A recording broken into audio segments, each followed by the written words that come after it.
आप सुन रहे हैं मुंशी प्रेमचंद की सर्वश्रेष्ठ उपन्यास गबन। अध्याय 10। रमा दफ्तर से घर पहुंचा तो 4 बज रहे थे।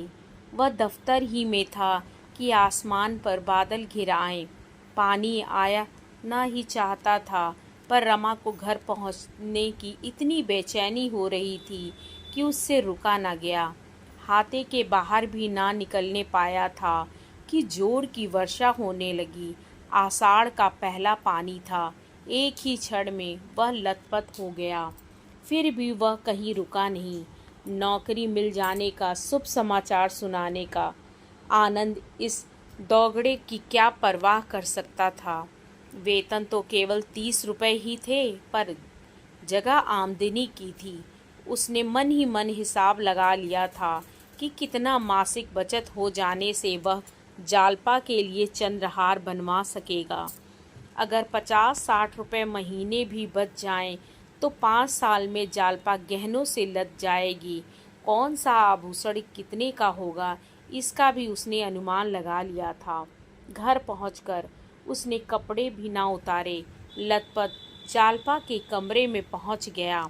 जालपा उसे देखते ही बोली, यह भींग कहाँ गए? रात कहाँ गायब थे? रमानाथ, इसी नौकरी की फिक्र में पड़ा हुआ हूँ। इस वक्त दफ्तर से चला जाता आता हूँ। म्यूनिसिपैलिटी के दफ्तर में मुझे एक जगह मिल गई। जालपा ने उछल कर पूछा, सच? कितने की जगह है? रमा को ठीक ठीक बतलाने में संकोच हुआ। 30 की नौकरी बताना अपमान की बात थी। स्त्री के नज़रों में तुच्छ बनना कौन चाहता है। बोला, अभी तो 40 मिलेंगे, पर जल्द तरक्की होगी। जगह आमदनी की है। जालपा ने उसके लिए किसी बड़े पद की कल्पना कर रखी थी। बोली, 40 में क्या होगा? भला 60 संभार तो होते। रमानाथ, मिल तो सकती थी 100 रुपए की भी, पर यहाँ रौब है और आराम है। 50-60 रुपए ऊपर से मिल जाएंगे। जालपा, तो तुम घूस लोगे? गरीबों का गला काटोगे? रमा ने हंसकर कहा, नहीं प्रिय, वह जगह ऐसी नहीं कि गरीबों का गला काटना पड़े। बड़े बड़े महाजनों से रकमें मिलेंगी और वह खुशी से गले लगाएंगे। मैं जिसे चाहूँ दिन भर दफ्तर में खड़ा रखूं। महाजनों का एक एक मिनट एक एक असरफी के बराबर है। जल्द से जल्द अपना काम कराने के लिए वो खुशामद भी करेंगे, पैसे भी देंगे। जालपा संतुष्ट हो गई, बोली, हाँ तब ठीक है, गरीबों का काम यूं ही कर देना। रमानाथ, वह तो करूँगा ही। जालपा, अभी अम्मा जी से तो नहीं कहा, जाकर कह आओ। मुझे तो सबसे बड़ी खुशी यही है कि अब मालूम होगा कि यहाँ मेरा भी कोई अधिकार है। रमानाथ, हाँ जाता हूँ, मगर उनसे तो मैं 20 ही बतलाऊंगा। जालपा ने उल्लासित होकर कहा, हाँ जी, बल्कि 15 ही कहना। ऊपर की आमदनी की तो चर्चा ही न करना। भीतर का हिसाब वे ले सकते हैं। मैं सबसे पहले चंद्रहार बनवाऊंगी। इतने में डाकिये ने पुकारा। रमा ने दरवाजे पर जाकर देखा। उसके नाम एक पार्सल आया था। महाशय दीनदयाल ने भेजा था। लेकर खुश खुश घर में आए और जालपा के हाथों में रखकर बोले, तुम्हारे घर से आया है, देखो इसमें क्या है। रमा ने चटपट कैंची निकाली और पार्सल खोला। उसमें देवदार की एक डिबिया निकली। उसमें एक चंद्रहार रखा हुआ था। रमा ने उसे निकाल कर देखा और हंसकर बोला, ईश्वर ने तुम्हारी सुन ली। चीज बहुत अच्छी मालूम होती है। जालपा ने कुंठित स्वर में कहा, अम्मा जी को यह क्या सूझी? यह तो उन्हीं का हार है। मैं तो इसे ना लूंगी। अभी डाक का वक्त हो तो लौटा दो। रमा ने विस्मित होकर कहा, लौटाने की क्या जरूरत है? वह नाराज ना होंगी? जालपा ने नाक सिकोड़कर कहा, मेरी बला से। रानी रूठेगी, अपना सुहाग लेगी। मैं उनकी दया के बिना भी जीती रह सकती हूँ। आज इतने दिनों के बाद उन्हें मुझ पर दया आई है? उस वक्त दया ना आई थी जब मैं उनके घर से विदा हुई थी। उनके गहने उन्हें मुबारक हो। मैं किसी का एहसान नहीं लेना चाहती। अभी उनके ओढ़ने पहनने के दिन हैं। मैं क्यों बाधक बनूं? तुम कुशल से रहोगे तो मुझे बहुत गहने मिल जाएंगे। मैं अम्मा जी को यह दिखाना चाहती हूँ कि जालपा तुम्हारे गहनों की भूखी नहीं है। रमा ने संतोष देते हुए कहा, मेरी समझ में तो तुम्हें हार रख लेना चाहिए। सोचो उन्हें कितना दुख होगा। विदाई के समय यदि ना दिया तो अच्छा ही किया, नहीं तो और गहनों के साथ यह भी चला जाता। जालपा, मैं इसे नहीं लूंगी, यह निश्चय है। रमानाथ, आखिर क्यों? जालपा, मेरी इच्छा। रमानाथ, इस इच्छा का कोई कारण भी तो होगा। जालपा हृदय व स्वर में बोली, कारण यही है कि अम्मा जी से खुशी से नहीं दे रही हैं। बहुत संभव है इसे भेजते समय वह बहुत रोई भी हों, और इसमें कोई संदेह ही नहीं कि इसे वापस पाकर उन्हें सच्चा आनंद होगा। देने वाले का हृदय देखना चाहिए। प्रेम से यदि वह मुझे एक छल्ला भी दे दे तो मैं दोनों हाथों से ले लूं। जब दिल पर जिस इसके दुनिया की लाश से या किसी के धिक्कारने से दिया तो क्या दिया? दान भिखारियों को दिया जाता है।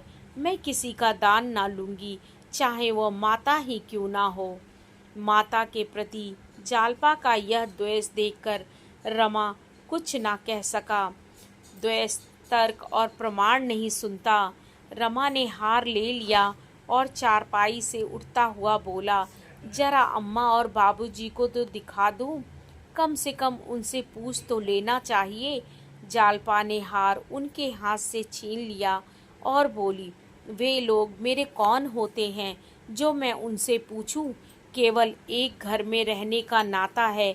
जब वह मुझे कुछ नहीं समझते तो मैं भी उन्हें कुछ नहीं समझती।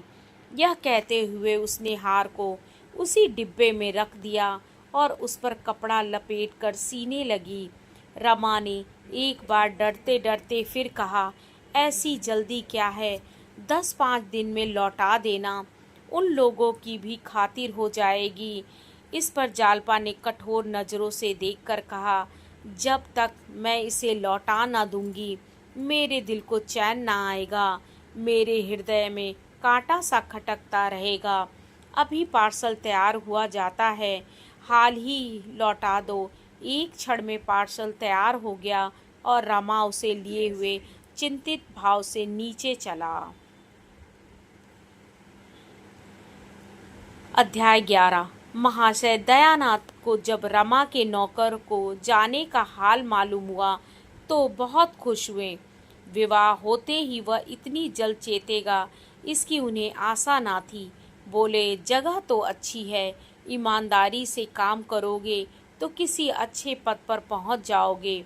मेरा यही उपदेश है कि पराए पैसे को हराम समझना। रमा के जी में आया कि साफ कह दूं, अपना उपदेश आप अपने ही लिए रखिए, यह मेरे अनुकूल नहीं है। मगर इतना बेहया ना था। दयानाथ ने फिर कहा, यह जगह तो 30 रुपए की थी, तुम्हें 20 ही रुपए मिले। रमानाथ, नए आदमी को पूरा वेतन कैसे देते?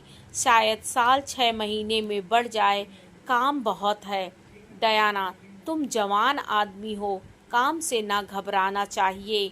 रमा ने दूसरे दिन नया सूट बनवाया और फैशन की कितनी ही चीज़ें खरीदी। ससुराल से मिले हुए रुपए कुछ बच रहे थे, कुछ मित्रों से उधार ले लिए। वह साहबी ठाट बनाकर सारे दफ्तर पर रौब जमाना चाहता था। कोई उससे वेतन तो पूछेगा नहीं। महाजन लोग उसका ठाट बाट देखकर सहम जाएंगे।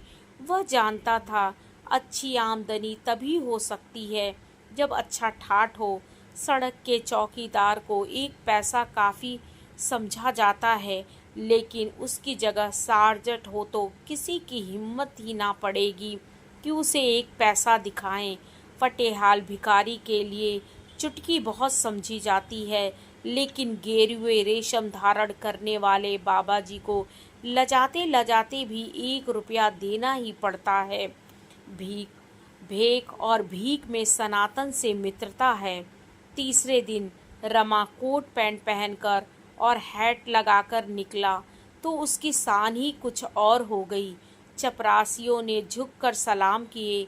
रमेश बाबू ने मिलकर जब वह अपने काम का चार्ज लेने आया तो देखा एक बरामदे में फटी हुई मैली दरी पर एक मियाँ साहब संदूक पर रजिस्टर फैलाए बैठे हैं और व्यापारी लोग उन्हें चारों तरफ से घेरे खड़े हैं।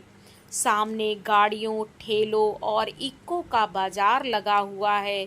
सभी अपने अपने काम की जल्दी मचा रहे हैं। कहीं लोगों में गाली गलौज हो रही है, कहीं चपरासियों में हंसी दिल लगी। सारा काम बड़े ही अव्यवस्थित रूप से हो रहा है। उस फटी हुई दरी पर बैठना रमा को अपमानजनक जान पड़ा। वह सीधे रमेश बाबू से जाकर बोला, क्या मुझे भी इसी मैली दरी पर बिठाना चाहते हैं? एक अच्छी सी मेज और कई कुर्सियां भिजवाइए और चपरासियों को हुक्म दीजिए कि एक आदमी से ज़्यादा मेरे सामने ना आने पाए। रमेश बाबू ने मुस्कुराकर मेज और कुर्सियां भिजवा दी। रमा शाम से कुर्सी पर बैठा। बूढ़े मुंशी जी उसकी उच्छृंखलता पर दिल में हंस रहे थे। समझ गए अभी नया जोश है, नई सनक है। चार्ज दे दिया। चार्ज में था ही क्या, केवल आज की आमदनी का हिसाब समझा देना था। जिस पर किस हिसाब से चुंगी ली जाती है उसकी छपी हुई तालिका मौजूद थी। रमा आधे घंटे में अपना काम समझ गया। बूढ़े मुंशी जी ने यद्यपि खुद ही यह जगह छोड़ी थी, पर इस वक्त जाते हुए उन्हें दुख हो रहा था। इसी जगह वह 30 साल से बराबर बैठते चले आते थे। इसी जगह की बदौलत उन्होंने धन और यश दोनों ही कमाया था। उसे छोड़ते हुए क्यों ना दुख होता। चार्ज देकर जब वह विदा होने लगे तो रमा उनके साथ जीने के नीचे तक गया। खां साहब उसकी इस नम्रता से प्रसन्न हो गए। मुस्कुराकर बोले, हर एक बिल्टी पर एक आना बंधा हुआ है, खुली हुई बात है, लोग शौक से देते हैं। आप अमीर आदमी हैं, मगर रस्म ना बिगाड़िएगा। एक बार कोई रस्म टूट जाती है उसका बंधना मुश्किल हो जाता है। इस एक आने में आधा चपरासियों का हक है। जो बड़े बाबू पहले थे वह 25 रुपये महीना लेते थे, मगर यह कुछ नहीं लेते। रमा ने अरुचि प्रकट करते हुए कहा, गंदा काम है, मैं सगाई से काम करना चाहता हूँ। बूढ़े मियाँ ने हंसकर कहा, अभी गंदा मालूम होता है, लेकिन फिर इसी में मज़ा आएगा। खां साहब को विदा करके रमा अपनी कुर्सी पर आ बैठा और एक चपरासी से बोला, इन लोगों से कहो बरामदे के नीचे चले जाएं, एक एक करके नंबरवार आएं। एक कागज़ पर सबके नाम नंबरवार लिख लिया करो। एक बनिया जो 2 घंटे से खड़ा था खुश होकर बोला, हाँ सरकार, यह बहुत अच्छा होगा। रमानाथ, जो पहले आवे उसका काम पहले होना चाहिए, बाकी लोग अपना नंबर आने तक बाहर रहें। यह नहीं कि सबसे पीछे वाले शोर मचाकर पहले आ जाएं और पहले वाले खड़े मुंह ताकते रहें। कई व्यापारियों ने कहा, हाँ बाबूजी, यह इंतज़ाम हो जाए तो बहुत अच्छा हो, भब्बड़ में बड़ी देर हो जाती है। इतना नियंत्रण रमा का रोब जमाने के लिए काफ़ी था। वणिक समाज में आज ही उसके रंग ढंग की आलोचना और प्रशंसा होने लगी। किसी बड़े कॉलेज के प्रोफेसर को इतनी ख्याति उम्र भर में ना मिलती। 2-4 दिन के अनुभव से ही रमा को सारे दाव घात मालूम हो गए। ऐसी ऐसी बातें सूझ गई जो खां साहब को ख्वाब में भी ना सूझी थी। माल की तौल, गिनती और परख में इतनी धांधली थी जिसकी कोई हद नहीं। जब इस धांधली से व्यापारी लोग सैकड़ों की रकम डकार जाते हैं तो रमा बिल्टी पर एक आना लेकर क्यों संतुष्ट हो जाए, जिसमें आधा आना चपरासियों का है। माल की तौल और परख में दृढ़ता से नियमों का पालन करके वह धन और कीर्ति दोनों ही कमा सकता है। यह अवसर वह क्यों छोड़ने लगा, विशेषकर जब बड़े बाबू उसके गहरे दोस्त हैं। रमेश बाबू इस नए रंग ईट की कार्यपटुता पर मुग्ध हो गए। उसकी पीठ ठोक कर बोले, कायदे के अंदर रहो और जो चाहो करो, तुम पर आँच तक ना आ पावेगी। रमा की आमदनी तेजी से बढ़ने लगी। आमदनी के साथ प्रभाव भी बढ़ा। सूखी कलम घिसने वाले दफ्तर के बाबुओं को जब सिगरेट, पान, चाय या जलपान की इच्छा होती तो रमा के पास चले आते। उस बहती गंगा में सभी हाथ धो सकते थे। सारे दफ्तर में रमा की सराहना होने लगी। पैसे को तो वह ठीकरा समझता है, क्या दिल है कि वाह, और जैसा दिल है वैसी ही जबान भी। मालूम होता है नस नस में शराफत भरी हुई है। बाबुओं का जब यह हाल था तो चपरासियों और मुहर्रियों का पूछना ही क्या। सब के सब रमा के बिना दामोद गुलाम थे। उन गरीबों की आमदनी ही नहीं, प्रतिष्ठा भी खूब बढ़ गई थी। जहाँ गाड़ी वान तक फटकार दिया करते थे, वहाँ अब अच्छे अच्छे की गर्दन पकड़कर नीचे ढकेल देते थे। रमानाथ की तूती बोलने लगी, मगर जालपा की अभिलाषाएं अभी भी पूरी ना हुई। नाग पंचमी के दिन मोहल्ले की कई युवतियां जालपा के साथ कजली खेलने आईं, मगर जालपा अपने कमरे के बाहर नहीं निकली। भादों में जन्माष्टमी का उत्सव आया। पड़ोस ही में एक सेठ जी रहते थे। उनके यहाँ बड़ी धूमधाम से उत्सव मनाया जाता था। वहाँ से सास और बहू को बुलावा आया। जागेश्वरी गई। जालपा ने जाने से इनकार कर दिया। इन 3 महीनों में उसने रमा से एक बार भी आभूषण की चर्चा ना की, पर उसका यह एकांत प्रेम उसके आचरण से उत्तेजक था। इससे ज़्यादा उत्तेजक वह पुराना सूची पत्र था जो एक दिन रमा कहीं से उठा लाया था। इसमें भांति भांति के सुंदर आभूषणों के नमूने बने हुए थे। उनके मूल्य भी लिखे हुए थे। जालपा एकांत में इस सूची पत्र को बड़े ध्यान से देखा करती। रमा को देखते ही वह सूची पत्र छिपा लेती थी। इस हार्दिक कामना को प्रकट करके वह अपनी हंसी ना उड़वाना चाहती थी। रमा आधी रात के बाद लौटा तो देखा जालपा चारपाई पर पड़ी है। हंसकर बोला, बड़ा अच्छा गाना हो रहा है, तुम नहीं गई, बड़ी गलती की। जालपा ने मुंह उधर किया, कोई उत्तर ना दिया। रमा ने फिर कहा, यहाँ अकेले पड़े पड़े तुम्हारा जी घबराता रहा होगा। जालपा ने तीव्र स्वर से कहा, तुम कहते हो मैंने गलती की, मैं समझती हूँ मैंने अच्छा किया। वहाँ किसके मुंह पर कालिक लगती। जालपा ताना तो ना देना चाहती थी, पर रमा की इन बातों ने उसे उत्तेजित कर दिया। रोष का एक कारण यह भी था कि उसे अकेली छोड़कर सारा घर उत्सव देखने चला गया। अगर उन लोगों के हृदय होता तो क्या वहां जाने से इनकार ना कर देती। रमा ने लज्जित होकर कहा, कालिक लगने की तो कोई बात ना थी। सभी जानते हैं कि चोरी हो गई, और इस जमाने में 2-4 हजार के गहने बनवा लेना मुंह का कौर नहीं है। चोरी का शब्द जबान पर लाते हुए रमा का हृदय धड़क रहा था। जालपा पति की ओर तीव्र दृष्टि से देखकर रह गई, और कुछ बोलने से बात बढ़ जाने का भय था, पर रमा को उसकी दृष्टि से ऐसा भासित हुआ मानो उसे चोरी का रहस्य मालूम है, और वह केवल संकोच के कारण उसे खोलकर नहीं कह रही है। उसे उस स्वप्न की बात भी याद आई जो जालपा ने चोरी की रात को देखा था। वह दृष्टि बाण के समान उसके हृदय को छेदने लगी। उसने सोचा, शायद मुझे भ्रम हुआ। इस दृष्टि में रोज के सिवा और कोई भाव नहीं है। मगर यह कुछ बोलती क्यों नहीं, चुप क्यों हो गई? उसका चुप हो जाना ही गजब था।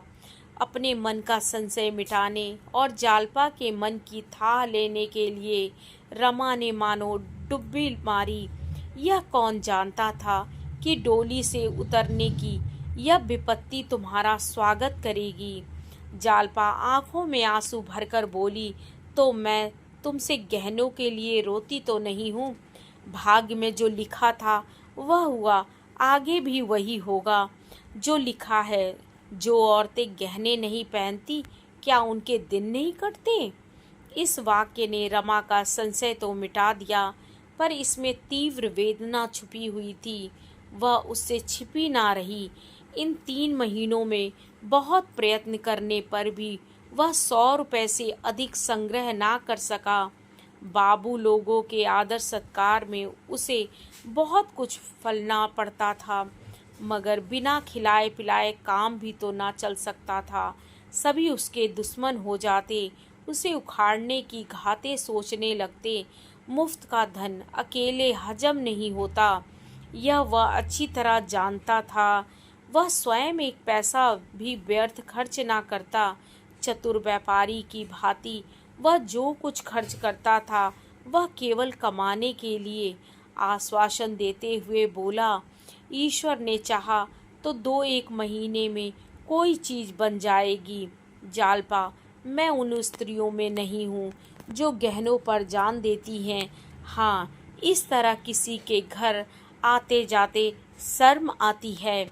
रमा का चित्त ग्लानि से व्याकुल हो उठा। जालपा के एक एक शब्द से निराशा टपक रही थी।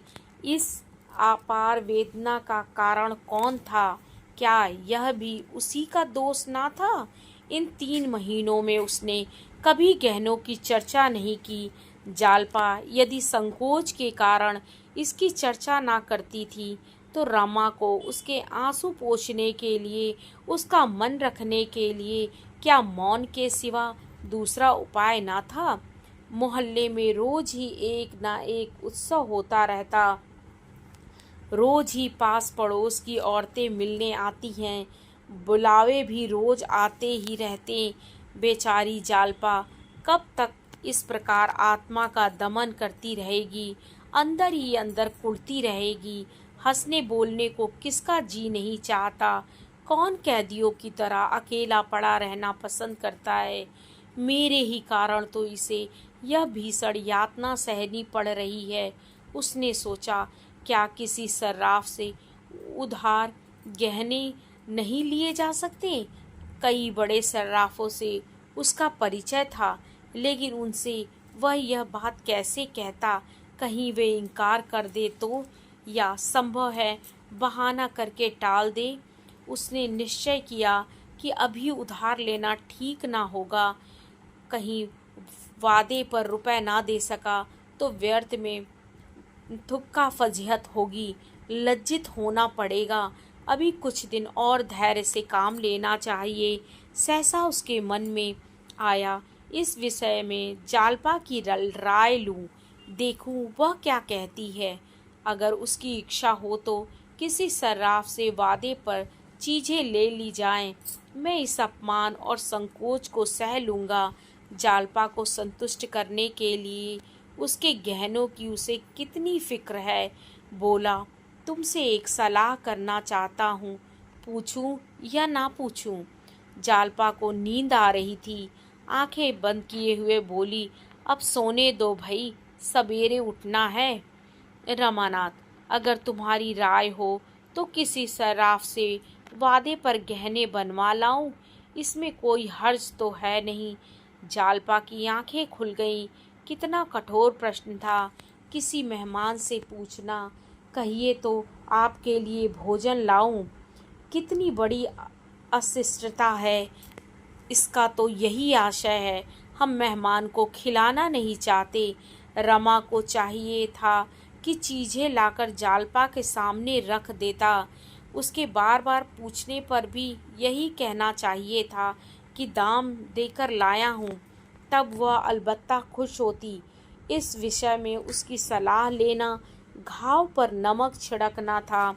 रमा की ओर अविश्वास आंखों से देखकर बोली, मैं तो गहनों के लिए इतनी उत्सुक नहीं हूँ। रमानाथ, नहीं, यह बात नहीं। इसमें क्या हर्ज है कि किसी सर्राफ से चीज़ें ले लूँ, धीरे धीरे उसके रुपए चुका दूंगा। जालपा ने दृढ़ता से कहा, नहीं, मेरे लिए कर्ज लेने की ज़रूरत नहीं है। मैं वैश्या नहीं हूँ कि तुम्हें नोच खसोट कर अपना रास्ता लूँ। मुझे तुम्हारे साथ जीना और मरना है।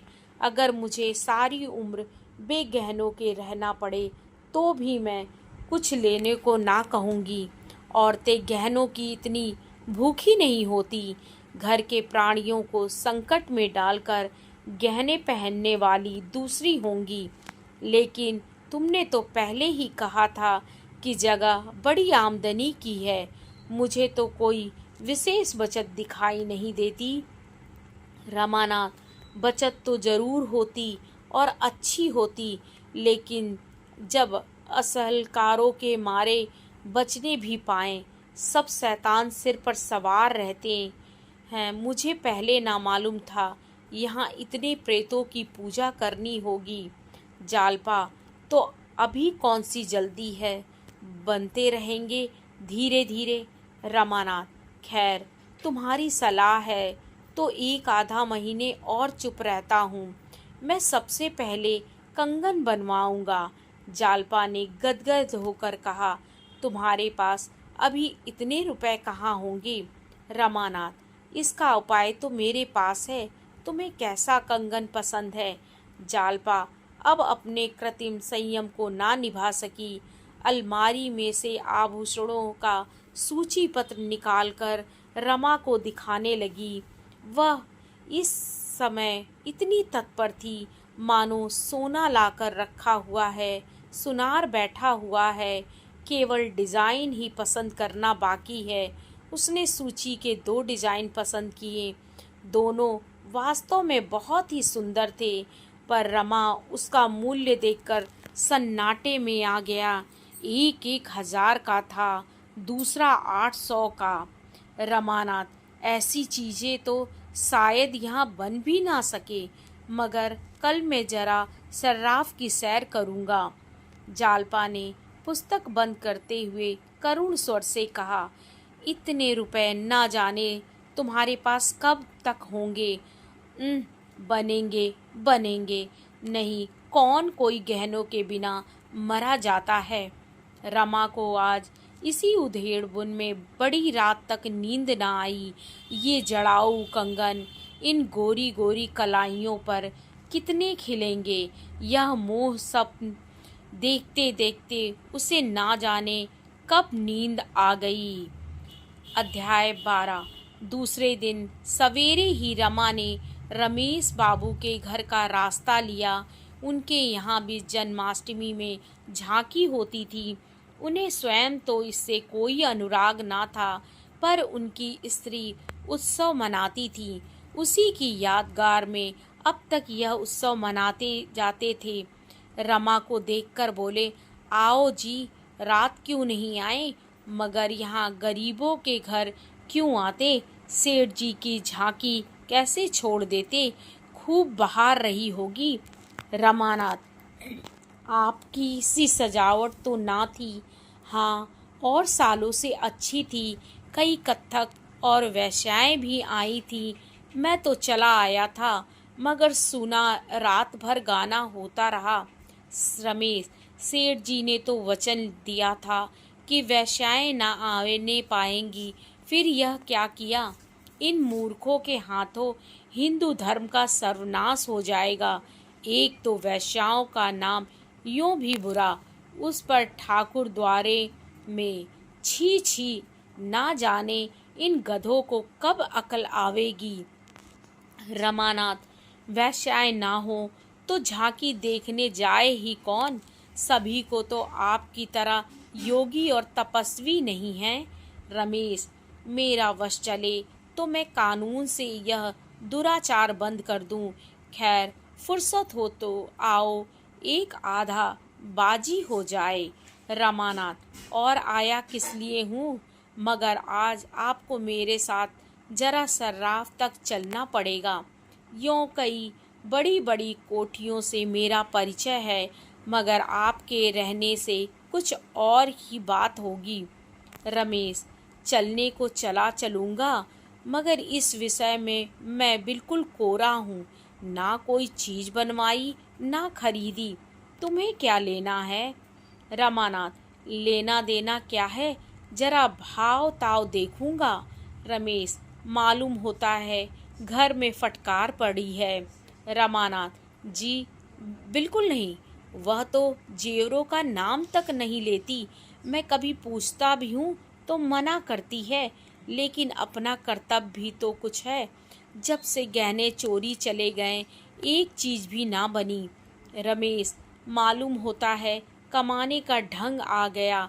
क्यों ना हो, कायस्थ के बच्चे हो, कितने रुपए जोड़ लिए? रमानाथ, रुपए किसके पास हैं, वादे पर लूँगा।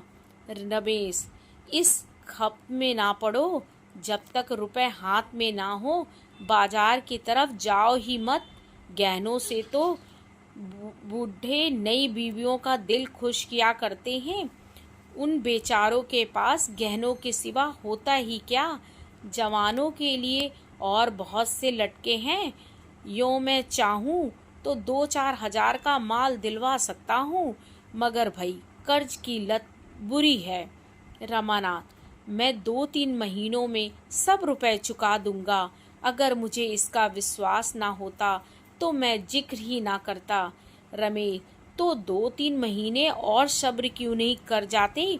कर्ज से बड़ा पाप दूसरा नहीं, ना इससे बड़ी विपत्ति दूसरी है। जहाँ एक बार धड़का खुला कि तुम आए दिन सर्राफ की दुकान पर खड़े नजर आओगे, बुरा ना मानना। मैं जानता हूँ तुम्हारी आमदनी अच्छी है, पर भविष्य के भरोसे पर, और चाहे तो जो काम करो, लेकिन कर्ज कभी मत लो। गहनों का मर्ज ना जाने इस दरिद्र देश में कैसे फैल गया। जिन लोगों के भोजन का ठिकाना नहीं, वे भी गहनों के पीछे प्राण देते हैं। हर साल अरबों रुपए केवल सोना चांदी खरीदने में व्यय हो जाते हैं। संसार को किसी देश में इन धातुओं की इतनी खपत नहीं, तो बात क्या है। उन्नत देशों में धन व्यापार में लगता है, जिससे लोगों की परवरिश होती है और धन बढ़ता है, और यहाँ धन श्रृंगार में खर्च होता है। उसमें उन्नति और उपकार की जो दो महान शक्तियाँ हैं, उन दोनों का ही अंत हो जाता है। बस यही समझ लो कि जिस देश के लोग जितने ही मूर्ख होंगे, वहाँ जेवरों का प्रचार भी उतना ही अधिक होगा। यहाँ तो खैर नाक कान छिदाकर ही रह जाते हैं, मगर कई ऐसे देश भी हैं जहाँ होंठ छेद कर लोग गहने पहनते हैं। रमा ने कौतूहल से कहा, याद नहीं आता, पर शायद अफ्रीका हो। हमें यह सुनकर अचंभा होता है, लेकिन अन्य देश वालों के लिए नाक कान का छिदना कुछ कम अचंभे की बात ना होगी। बुरा मरज है, बहुत ही बुरा। वह धन जो भोजन में खर्च होना चाहिए, बाल बच्चों का पेट काटकर गहनों की भेंट कर दिया जाता है। बच्चों को दूध ना मिले, ना सही घी की गंध तक उनकी नाक में ना पहुँचे, ना सही मेवों और फलों के दर्शन उन्हें ना हो, कोई परवाह नहीं। पर देवी जी गहने जरूर पहनेंगी, और स्वामी जी गहने जरूर बनवाएंगे। 10-10, 20-20 रुपए पाने वाले क्लर्कों को देखता हूँ, जो सड़ी हुई कोठरियों में पशुओं की भांति जीवन काटते हैं, जिन्हें सवेरे का जलपान तक मयस्सर नहीं होता। उन पर भी गहनों की सनक सवार रहती है। इस प्रथा से हमारा सर्वनाश होता जा रहा है। मैं जो कहता हूँ वह गुलामी, पराधीनता से कहीं बढ़कर है। इसके कारण हमारा कितना आत्मिक, नैतिक, दैहिक, आर्थिक और धार्मिक पतन हो रहा है, इसका अनुमान ब्रह्मा जी भी नहीं कर सकते। रमानाथ, मैं तो समझता हूँ ऐसा कोई भी देश नहीं जहाँ स्त्रियाँ गहने ना पहनती हों, या यूरोप में गहनों का रिवाज नहीं। रमेश, तो तुम्हारा देश यूरोप तो नहीं है, वहाँ के लोग धनी हैं, वह धन लुटाएं, उन्हें शोभा देता है। हम दरिद्र हैं, हमारी कमाई का एक पैसा भी फजूल ना खर्च होना चाहिए। रमेश बाबू इस वाद विवाद में शतरंज भूल गए। छुट्टी का दिन था ही, 2-4 मिलने वाले और आ गए। रमानाथ चुपके से खिसक आया। इस बहस में एक बात ऐसी थी जो उसके दिल में बैठ गई। उधार गहने लेने का विचार उसके मन में निकल आया। कहीं वह जल्दी रुपया ना चुका सका तो कितनी बड़ी बदनामी होगी। सराट तक गया अवश्य, पर किसी दुकान में जाने का साहस ना हुआ। उसने निश्चय किया, अभी 3-4 महीने तक गहनों का नाम ना लूँगा। वह घर पहुँचा तो 9 बज गए थे। दयानाथ ने उसे देखा तो पूछा, आज सवेरे सवेरे कहाँ चले गए थे? रमानाथ, जरा बड़े बाबू से मिलने गया था। दयानाथ, घंटे आधा घंटे के लिए पुस्तकालय क्यों नहीं चले जाया करते? गपशप में दिन गवा देते हो। अभी तुम्हारी पढ़ने लिखने की उम्र है। इम्तिहान ना सही, अपनी योग्यता तो बढ़ा सकते हो। एक सीधा सा खत लिखना पड़ जाता है तो बंगले झांकने लगते हो। असली शिक्षा स्कूल छोड़ने के बाद शुरू होती है, और वही हमारे जीवन में काम भी आती है। मैंने तुम्हारे विषय में कुछ ऐसी बातें सुनी हैं जिससे मुझे बेहद खेद हुआ है, और तुम्हें समझा देना मैं अपना धर्म समझता हूँ। मैं यह हरगिज़ नहीं चाहता कि मेरे घर में हराम की एक कौड़ी भी आए।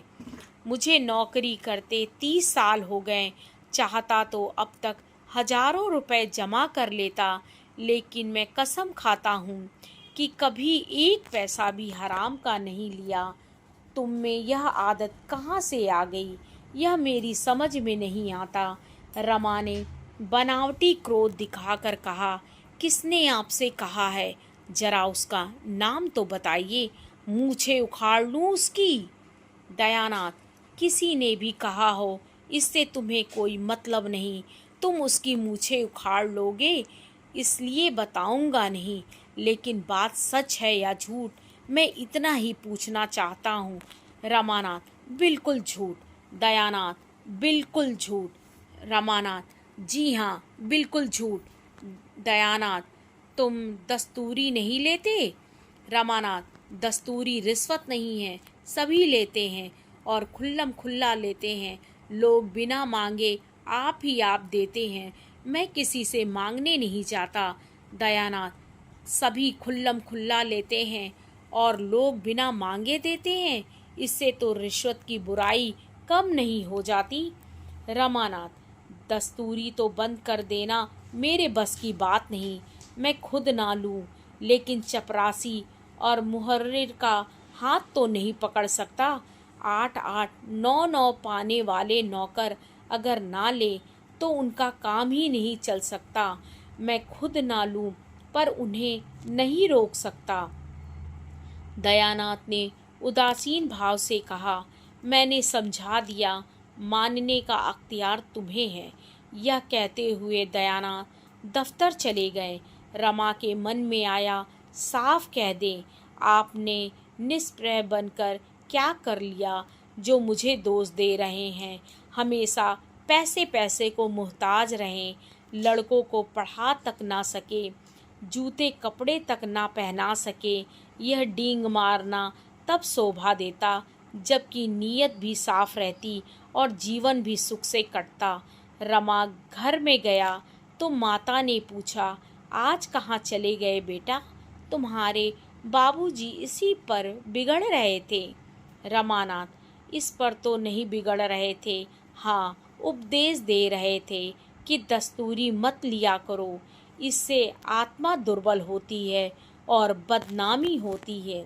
जागेश्वरी, तुमने कहा नहीं, आपने बड़ी ईमानदारी की तो कौन से झंडे गाड़ दिए, सारी जिंदगी पेट पालते रहें। रमानाथ, कहना तो चाहता था पर चिढ़ जाते, जैसे आप कौड़ी कौड़ी को मोहताज रहें वैसे मुझे भी बनाना चाहते हैं। आपको लेने का शऊर तो है नहीं, जब देखा यहाँ दाल नहीं गलती तो भगत बन गए। यहाँ ऐसे घोगा बसंत नहीं है, बनियों से रुपए ऐंठने के लिए अक्ल चाहिए, दिल लगी नहीं। जहाँ किसी से भगतपन किया और मैं समझ गया बुद्धू है, लेने की तमीज नहीं। क्या करे बेचारा, किसी तरह आंसू तो पोंछे। जागेश्वरी, बस बस यही बात है बेटा, जिसे लेना आवेगा वह जरूर लेगा। इन्हें तो बस घर में कानून बघारना आता है और किसी के सामने बात तो मुंह से निकलती नहीं, रुपए निकाल लेना तो मुश्किल है। रमा दफ्तर जाते समय ऊपर कपड़े पहनने गया तो जालपा ने उसे 3 लिफाफे डाक में छोड़ने के लिए दिए। इस वक्त उसने तीनों लिफाफे जेब में डाल लिए, लेकिन रास्ते में उन्हें खोलकर चिट्ठियां पढ़ने लगा। चिट्ठियां क्या थी? विपत्ति और वेदना का करुण विलाप था जो उसने अपनी तीनों सहेलियों को सुनाया था। तीनों का विषय एक ही था, केवल भावों का अंतर था। जिंदगी पहाड़ हो गई, न रात को नींद आती है न दिन को आराम। पतिदेव को प्रसन्न करने के लिए कभी कभी हंस बोल देती हूँ, पर दिल हमेशा रोया करता है। ना किसी के घर जाती हूँ, ना किसी को मुंह दिखाती हूँ। ऐसा जान पड़ता है यह शोक मेरी जान ही लेकर छोड़ेगा। मुझसे वादे तो रोज किए जाते हैं, रुपए जमा हो रहे हैं, सुनार ठीक किया जाता है, डिज़ाइन तय किया जा रहा है, पर यह सब धोखा है और कुछ नहीं। रमा ने तीनों चिट्ठियां जेब में रख ली। डाक खाना सामने से निकल गया, पर उसने उन्हें छोड़ा नहीं। यह अभी तक यही समझती है कि मैं इसे धोखा दे रहा हूँ। क्या करूँ, कैसे विश्वास दिलाऊं? अगर अपना बस होता तो इसी वक्त आभूषणों के टोकरे भर भर जालपा के सामने रख देता। उसे किसी बड़े सर्राफ की दुकान पर ले जाकर कहता, तुम्हें जो जो चीज़ें लेनी हो ले लो। कितनी अपार वेदना है, जिसने विश्वास का भी अपहरण कर लिया। उसको आज उस चोट का सच्चा अनुभव हुआ जो उसने झूठी मर्यादा की रक्षा में उसे पहुंचाई थी। अगर वह जानता इस अभिनय का यह फल होगा तो कदाचित अपनी डींगों का पर्दा खोल देता। क्या ऐसी दशा में भी वह जालपा इस शोक ताप में फूकी जा रही थी? रमा को कर्ज लेने में संकोच करने की जगह थी। उसका हृदय कातर हो उठा। उसने पहली बार सच्चे हृदय से ईश्वर से याचना की, भगवान मुझे चाहे दंड दे देना, पर मेरी जालपा को मुझसे मत छीनना। इससे पहले मेरे प्राण हर लेना। उसके रोम रोम से आत्मध्वनि सी निकलने लगी, ईश्वर ईश्वर मेरी दीन दशा पर दया करो। लेकिन इसके साथ ही उसे जालपा पर क्रोध भी आ रहा था। जालपा ने क्यों मुझसे यह बात नहीं की? मुझसे क्यों पर्दा रखा और मुझसे पर्दा रखकर अपनी सहेलियों से यह दुखड़ा रोया? बरामदे में माल तौला जा रहा था, मेज पर रुपए पैसे रखे जा रहे थे और रमा चिंता में डूबा बैठा हुआ था। किससे सलाह ले? उसने विवाह ही क्यों किया? सारा दोष उसका अपना था। जब वह घर की दशा जानता था तो क्यों उसने विवाह करने से इनकार नहीं कर दिया? आज उसका मन काम में नहीं लगता था। समय से पहले ही उठकर चला आया। जालपा उसे देखते ही पूछा, मेरी चिट्ठियाँ छोड़ दी नहीं दी? रमा ने बहाना किया। अरे इनकी तो याद ही नहीं रही, जेब में पड़ी रह गई। जालपा, यह बहुत अच्छा हुआ, लाओ मुझे दे दो, अब ना भेजूंगी। रमानाथ, क्यों? कल भेज दूंगा। जालपा, नहीं, अब मुझे भेजना ही नहीं है। कुछ ऐसी बातें लिख गई थी जो मुझे ना लिखना चाहिए था। अगर तुमने छोड़ दी होती तो मुझे दुख होता। मैंने तुम्हारी निंदा की थी। यह कहकर वो मुस्कुराई। रमानाथ, जो बुरा है, दगाबाज है, धूर्त है, उसकी निंदा होनी ही चाहिए। जालपा ने व्यग्र होकर पूछा, तुमने चिट्ठियाँ पढ़ ली क्या? रमा ने निसंकोच भाव से कहा, हाँ, यह कोई अक्षम्य अपराध है। जालपा कातर स्वर में बोली, तब तो तुम मुझसे बहुत नाराज होगे। आंसुओं के आवेग से जालपा की आवाज रुक गई। उसका सिर झुक गया। झुकी हुई आंखों से आंसुओं की बूंदें आंचल पर फिरने लगी। एक क्षण में उसने स्वर को संभाल कर कहा, मुझसे बड़ा भारी अपराध हुआ है। जो चाहे सजा दो, पर मुझसे अप्रसन्न मत हो। ईश्वर जानते हैं तुम्हारे जाने के बाद मुझे कितना दुख हुआ। मेरी कलम से ना जाने कैसे ऐसी बातें निकल गईं। जालपा जानती थी रमा को आभूषणों की चिंता मुझसे कम नहीं है, लेकिन मित्रों से अपनी व्यथा कहते समय हम बहुधा अपना दुख बढ़ा कर कहते हैं। जो बातें पर्दे की समझी जाती है, उनकी चर्चा करने से एक तरह का अपनापन जाहिर होता है। हमारे मित्र समझते हैं हमसे ज़रा भी दुराव नहीं रखता और उन्हें हमसे सहानुभूति हो जाती है। अपनापन दिखावे कि यह आदत औरतों में कुछ अधिक होती है। रमा जालपा के आंसू पोंछते हुए बोला, मैं तुमसे अप्रसन्न नहीं हूँ प्रिय। अप्रसन्न होने की तो कोई बात ही नहीं। आशा का विलंब ही दुराशा है। क्या मैं इतना नहीं जानता? अगर तुमने मुझे मना ना कर दिया होता तो अब तक मैंने किसी ना किसी तरह दो एक चीज़ें अवश्य बनवा दी होती। मुझसे भूल यही हुई कि तुमसे सलाह ली। यह तो वैसा ही है जैसे मेहमान को पूछ पूछ कर भोजन दिया जाए। उस वक्त मुझे यह ध्यान ना रहा कि संकोच में आदमी इच्छा होने पर भी नहीं नहीं करता है। ईश्वर ने चाहा तो तुम्हें बहुत दिनों तक इंतज़ार ना करना पड़ेगा। जालपा ने संचित नज़रों में देखकर कहा, तो क्या उधार लाओगे? रमानाथ, हाँ, उधार लाने में कोई हर्ज नहीं। जब सूद नहीं देना है तो जैसे नगद वैसे उधार। ऋण से दुनिया का काम चलता है। कौन ऋण नहीं लेता? हाथ में रुपया आ जाने से अल्ले तल्ले खर्च हो जाते हैं। कर्ज सिर पर सवार रहेगा तो उसकी चिंता हाथ रोके रहेगी। जालपा, मैं तुम्हें चिंता में नहीं डालना चाहती। अब मैं भूल कर भी गहनों का नाम ना लूँगी। रमानाथ, नाम तो तुमने कभी नहीं लिया, लेकिन तुम्हारे नाम ना लेने से मेरे कर्तव्य का अंत तो नहीं हो जाता। तुम कर्ज में व्यर्थ इतना डरती हो। रुपए जमा होने के इंतज़ार में बैठा रहूँगा तो शायद कभी ना जमा होंगे। इसी तरह लेते देते साल में 3-4 चीज़ें बन जाएंगी। जालपा, मगर पहले कोई छोटी सी चीज़ लाना। रमानाथ, हाँ, ऐसा ही करूँगा। रमा बाजार चला जाता है तो खूब अंधेरा हो गया था। दिन रहते जाता तो संभव था मित्रों में से किसी की निगाह उस पर पड़ जाती। मुंशी दयानाथ ही देख लेते। वह इस मामले को गुप्त ही रखना चाहता था। आगे की कहानी आगे के पार्ट में।